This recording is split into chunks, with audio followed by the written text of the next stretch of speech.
ദൈവത്തിന് മഹത്വം. നമ്മുടെ പ്രതിദിന ആഹാരം ഓഗസ്റ്റ് 18. സ്വർഗം പാടുന്നു.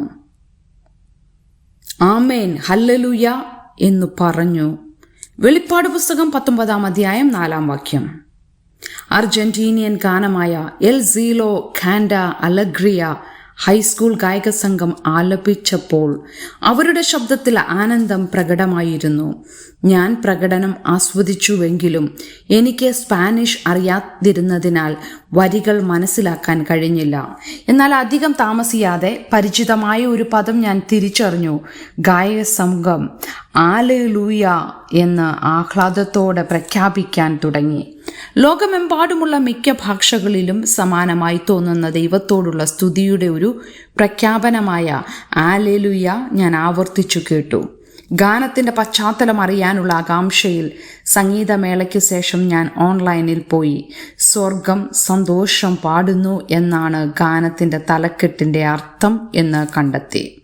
വെളിപ്പാട് 19 ആഘോഷത്തിൻ്റെതായ ഒരു വചനഭാഗത്ത് ആ ഗായക സംഘത്തിൻ്റെ ഗാനത്തിൽ പ്രകടിപ്പിക്കുന്ന യാഥാർത്ഥ്യത്തിൻ്റെ ഒരു നേർക്കാഴ്ച നമുക്ക് ലഭിക്കുന്നു. സ്വർഗം മുഴുവൻ സന്തോഷിക്കുന്നു. പുതിയ നിയമത്തിലെ അവസാന പുസ്തകത്തിൽ കൊടുത്തിരിക്കുന്ന ഭാവിയെക്കുറിച്ചുള്ള അപ്പോസ്തലനായ യോഹന്നാൻ്റെ ദർശനത്തിൽ സ്വർഗത്തിൽ ദൈവത്തോട് കൃതജ്ഞത പ്രഖ്യാപിക്കുന്ന ഒരു വലിയ ജനക്കൂട്ടത്തെയും ദൂത സൃഷ്ടികളെയും അവൻ കണ്ടു. തിന്മയെയും അനീതിയെയും അതിജീവിച്ച ദൈവത്തിൻ്റെ ശക്തിയെയും മുഴുവൻ ഭൂമിയുടെയും മേലുള്ള അവൻ്റെ ഭരണത്തെയും അവനോടൊപ്പമുള്ള നിത്യജീവനെയും ഗായക സംഘത്തിൻ്റെ ശബ്ദം ആഘോഷിക്കുന്നുവെന്ന് യോഹന്നാൻ എഴുതി.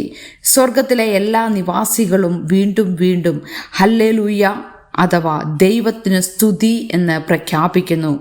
ഒരു ദിവസം സർവ്വഗോത്രത്തിലും ഭാഷയിലും വംശത്തിലും ജാതിയിലും നിന്നുള്ള ജനം ദൈവത്തിൻ്റെ മഹത്വം പ്രഖ്യാപിക്കും.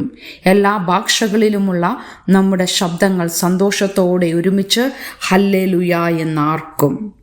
ചിന്തിക്കുക, ഇന്ന് നിങ്ങൾക്ക് ഹല്ലേലൂയ പറയാനുള്ള കാരണം എന്താണ്? പതിവായി ദൈവത്തെ സ്തുതിക്കുന്നത് മർമ്മപ്രധാനമായിരിക്കുന്നത് എന്തുകൊണ്ടാണ്? ദൈവത്തിന് മഹത്വം.